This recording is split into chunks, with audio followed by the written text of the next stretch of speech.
जब एक बेटी सोती है तो सब कहते हैं कि थक गई होगी इसलिए सो रही है, काम भी तो ज़्यादा करती है ना। लेकिन वही जब एक बहू सोती है तो सब कहते हैं कि इसके माँ बाप ने सोना ही तो सिखाया है, काम कराना थोड़ी सिखाया है। माँ बाप के संस्कार ही तो यही हैं। यहाँ पर संस्कार आ जाता है। बहू थक नहीं सकती, बहू मशीन है, लेकिन बेटी थक सकती है क्योंकि वो काम ज़्यादा करती है ना। बेटी थक सकती है लेकिन बहू क्यों नहीं? वो भी तो किसी की बेटी है। अगर आपकी बेटी थक जा रही है काम करके तो वो बहू मशीन है क्या?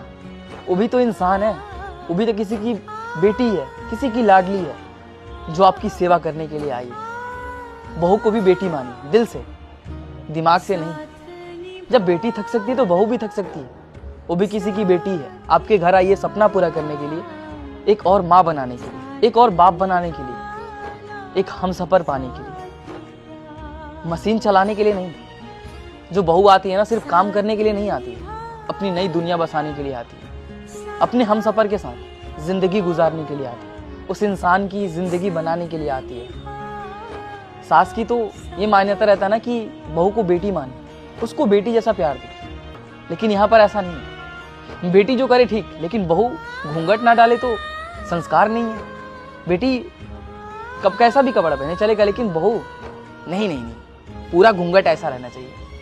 बेटी और बहू में फ़र्क आप करते हैं, बाद में शिकायत करते हैं कि माँ बाप के संस्कार अच्छे नहीं हैं। पहले अपने दिमाग का संस्कार ठीक करिए।